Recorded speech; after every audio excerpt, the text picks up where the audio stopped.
Hello everyone and welcome to you all in WBPSC Bangla. আশা করছি তোমরা সবাই ভালো আছো।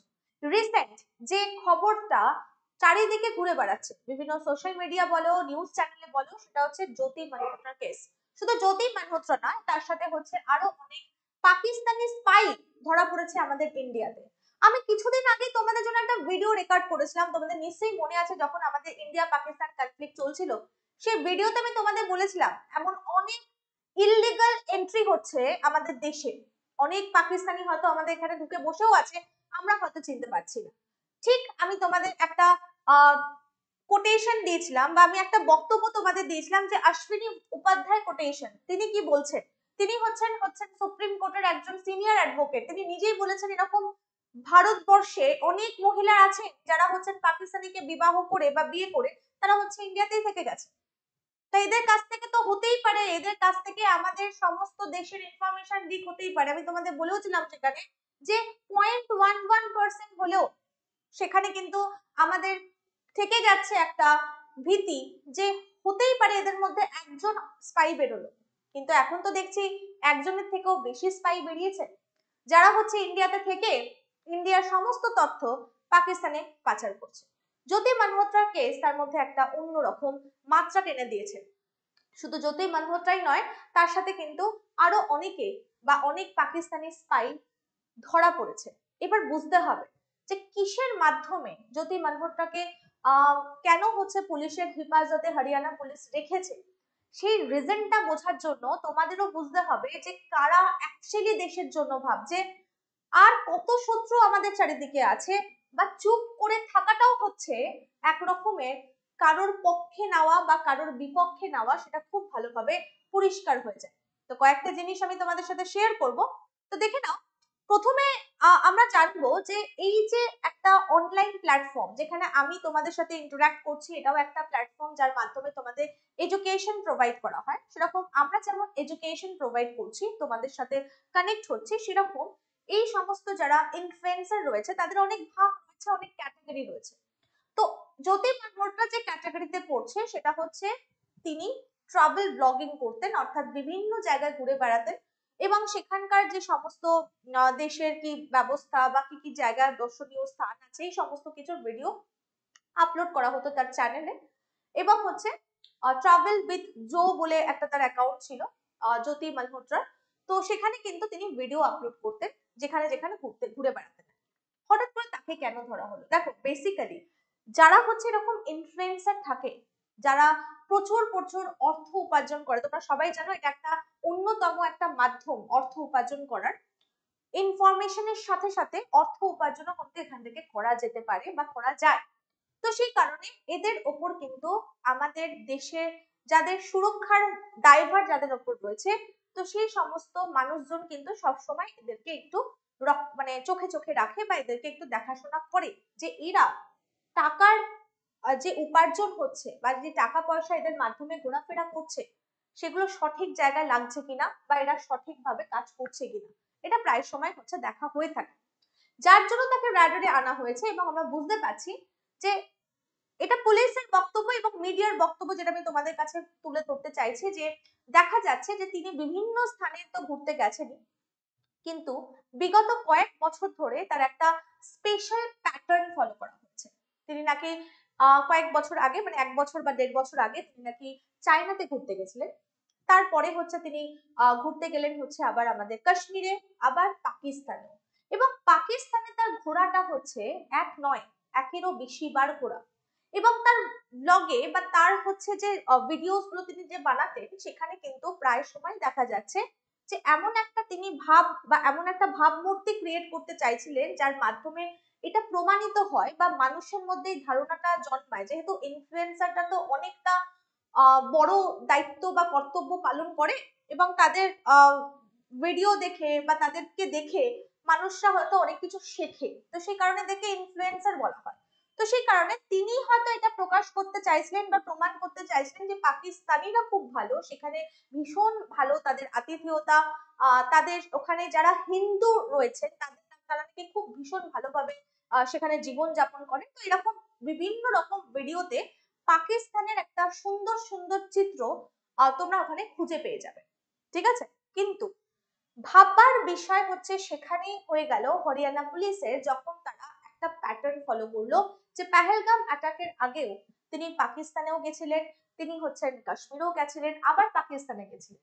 তো এরকম যদি একটা প্যাটার্ন যখন ফলো হয়ে যাচ্ছে, এবং সব থেকে বড় কথা তার চ্যানেলের ভিউজ, যখন তিনি কয়েক বছর আগেও তিনি স্ট্রাগল করছিলেন, তিনি সার্ভাইভ করছিলেন, বেশি ভিউ তার চ্যানেলে আসতো না, যেখানে ১,৫০০, ২,০০০, ৩,০০০ ভিউ হতো, সেখানে হঠাৎ করে সেই মেয়ে কি করে হচ্ছে চলে গেলেন চায়নাতে, বিকজ চায়নাতে ট্রাভেল করছেন, আবার একটা ইকোনমি ক্লাস না বিজনেস ক্লাসে তিনি ট্রাভেল করছেন, এবং সেখান থেকে হচ্ছে গয়নাগাটি কিনছেন, এবং বিভিন্ন রকম এরকম পোস্ট থেকে তারা এটা অনুমান করছে যে এরকম টাকা পয়সা তার কাছে কিভাবে আসতে পারে, যে একটা সাধারণ মেয়ে এতটাও ভালোভাবে জীবনযাত্রা লিড করে এবং সেখানে বিভিন্ন দেশে দেশে ঘুরে বেড়াচ্ছে।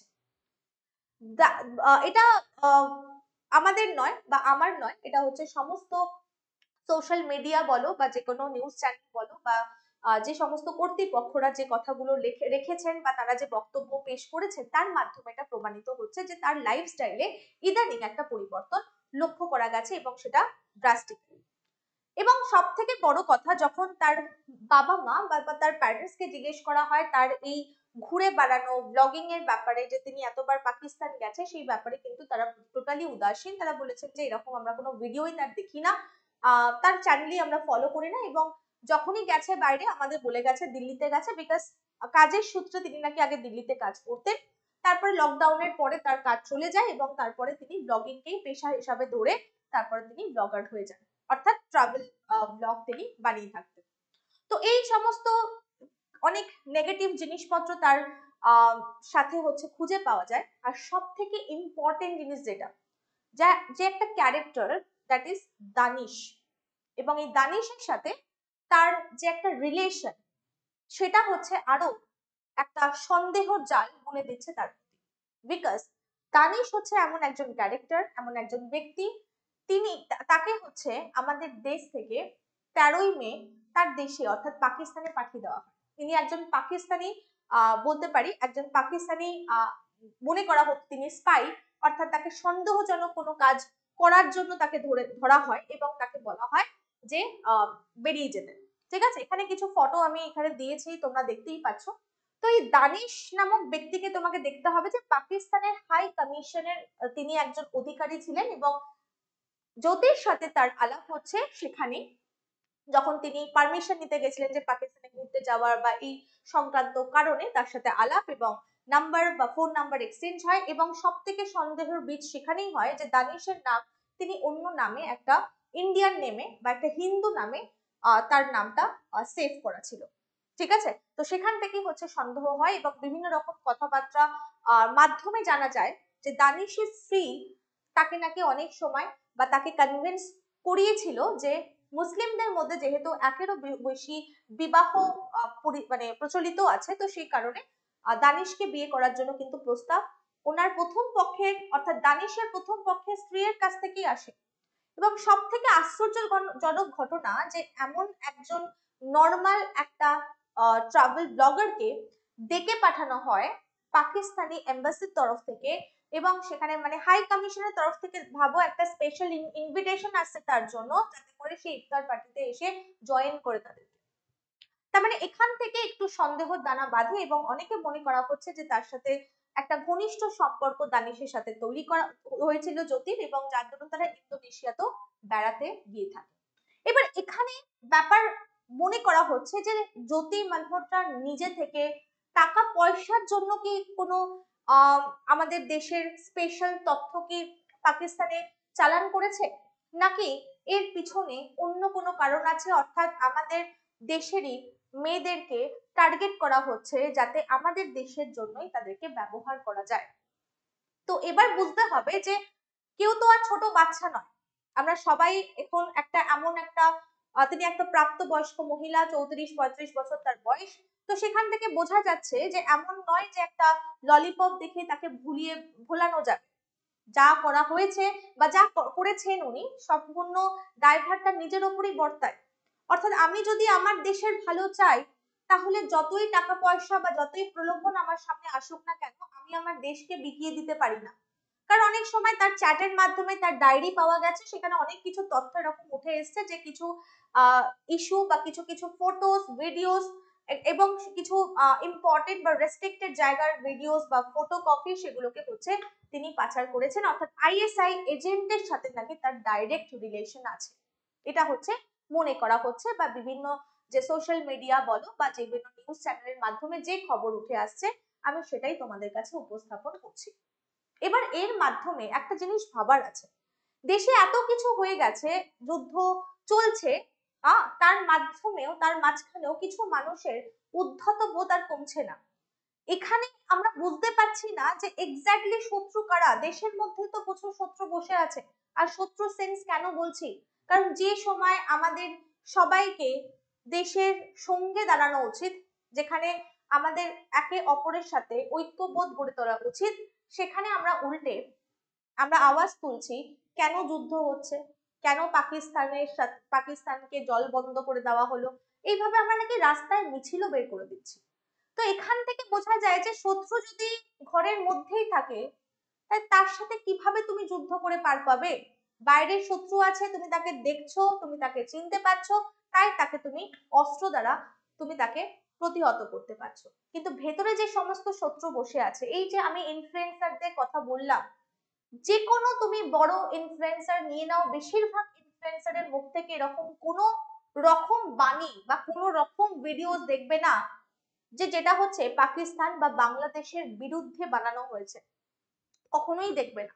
কারণ এই ইনফ্লুয়েন্সাররা ভালোভাবে বুঝতে পারছে বা ভালোভাবে জানে যে সমস্ত খেল হচ্ছে এই ভিউজ এর। তারা জানে যে 40 থেকে 50% যারা রয়েছেন, যারা হচ্ছে ভিউয়ার রয়েছে তাদের চ্যানেলে, তারা হচ্ছে পাকিস্তান বা বাংলাদেশের তরফ থেকে ভিউয়ার্স রয়েছে। যদি একটা কোনো কথা দেশের পরে বলে থাকে, দেশের পরে বলা মানেই তো তাদের এগেনস্টে বলা, যদি বলে থাকে তাহলে হচ্ছে তাদের ভিউজ কমে যাবে, তাদের পয়সা উপার্জনের রাস্তা কমে যাবে। তো এগুলো থেকে বোঝা যাচ্ছে এই মানসিকতার সাথে তুমি যুদ্ধ করবে কিভাবে, এই মানসিকতার সাথে যুদ্ধ করে তাদেরকে হারানো সম্ভবপর নয়। দেশের মধ্যেই এই জন্যই বললাম যে অ্যাকচুয়াল গাদ্দার কে, এই যে গাদ্দার কথাটা লেখা আছে, এদের তাহলে কি শাস্তি হওয়া উচিত, যারা এখনো পর্যন্ত দেশের পাশে দাঁড়াচ্ছে না, দেশের ব্যাপারে খুঁটিনাটি সমস্ত জিনিসপত্র নিয়ে এক্সপোজ করে এমন সব ভিডিও বানাচ্ছে যাতে করে পাকিস্তানি এবং বাংলাদেশিদের তরফ থেকে হাততালি কোরাচ্ছে এবং যার মাধ্যমে তাদের ভিউজও বাড়ছে। এবং এই ভিউজ বাড়ার চক্করে, ঠিক আছে ভিউজ বাড়ছে খুবই ভালো কথা, যেমন জ্যোতি মালহোত্রা ভিউজ এর চক্করে পড়ে অনেক কিছু কাজ করে ফেলেছেন। তো এই ভিউজ বাড়ার চক্করে কোথায় গিয়ে যে আমার দেশকে, কোথাও গিয়ে যে একটা থামতে হয়, কোথাও গিয়ে যখন আমার দেশের প্রশ্ন আসছে সেখানে গিয়ে আমার মানসিকতা বা মানবিকতাকে জাগাতে হয়, সেই জিনিসটাই হচ্ছে আমরা ভুলে যাচ্ছি। সেম জিনিসই হচ্ছে আমরা যখন বিভিন্ন রকম তোমাদের আইকন রয়েছে, তোমরা বিভিন্ন নায়ক বা নায়িকা, হিরো বা হিরোইনের ফিল্ম বা মুভি দেখতে ভালোবাসো, সেই মুভি বা ফিল্মের জগতেও একই পরিস্থিতি, একই জায়গা, সেখানে দেশের প্রতি দেশাত্মবোধ কোথাও গিয়ে আমরা দেখতে পাচ্ছি না। কেন? তারা ভালো মতোই জানে যে দুদিন পরে তো ওয়ার শেষ হয়ে যাবে, আর তারপরে তো আমাদেরকে থাকতে হবে, আমাদেরকে বাঁচতে হবে, আমাদেরকে ভিডিও, আমাদেরকে হচ্ছে মুভি বানাতে হবে এবং মুভি দেখার জন্য লোকের সিম্পাথি নিতে হবে। তো সেই কারণে তারাও হচ্ছে চুপ, তারাও হচ্ছে দেশের পাশে। আমি তো দেখিনি বা তোমরা দেখেছো কিনা আমি জানি না, বেশিরভাগ আমি বলছি কয়েকজন ছাড়া হাতে গোনা বেশিরভাগই হচ্ছে সেখানেও চুপ, সেখানেও নিস্তব্ধতা আমরা খুঁজে পাচ্ছি। তো দেশাত্মবোধ কোথা থেকে তৈরি হচ্ছে বা কোথায় গিয়ে আমাদের থামতে হচ্ছে, সেই জিনিসটা কিন্তু আমরা সবাই ভুলে গেছি আমাদের নিজস্ব বা নিজের স্বার্থের জন্য। তো এই কারণে সব সময় ইউনিটি ইজ ভেরি ইম্পর্টেন্ট। যদি ইউনিটি আমাদের মধ্যে না থাকে, আমরা যদি এখন সরকারের পাশে বা আমাদের দেশের পাশে না দাঁড়াই, তাহলে কিন্তু কোথাও গিয়ে আমরা নিজেদের দেশ বা নিজেদের জাতিকে হারিয়ে ফেলব। এই জন্যই হচ্ছে ইংরেজ শাসন করতে পেরেছিল আমাদের দেশে 100 বছরেরও বেশি। কি কারণে শাসন করতে পেরেছিল? কারণ আমরা নিজেদের স্বার্থটাই খুব ভালো বুঝি, আমাদের মধ্যে কোনো ঐক্যতা নেই বা আমাদের মধ্যে কোনো ইউনিটি নেই। তো সেই কারণে আমি বলবো যে শুধু জ্যোতি মালহোত্রাকে কাঠগড়ায় দাঁড় করালে হবে না, জ্যোতি মালহোত্রা ছাড়াও আমাদের দাঁড় করাতে হবে। শুধু জ্যোতি মালহোত্রা আমি যদি একটু দেখিয়ে যেতে চাই, অনেকে রয়েছে, অনেকেই এই জিনিসে এই প্রলোভনে পা বাড়িয়েছে, নোমান ইরাভি বলো বা দেবেন্দ্র সিং দিলন, এই যে এই এই এই ছোট্ট মানে একদম বয়স কম একটা আমরা দেখতে পাচ্ছি একটা ছেলে পাঞ্জাব। তো এদের এই অবস্থা, এদের এই পরিস্থিতি, এরা হচ্ছে ভিউজ এর জন্য, সামান্য পয়সার জন্য নিজের দেশকে বিকিয়ে দিতেও 2 মিনিটও ভাবে না।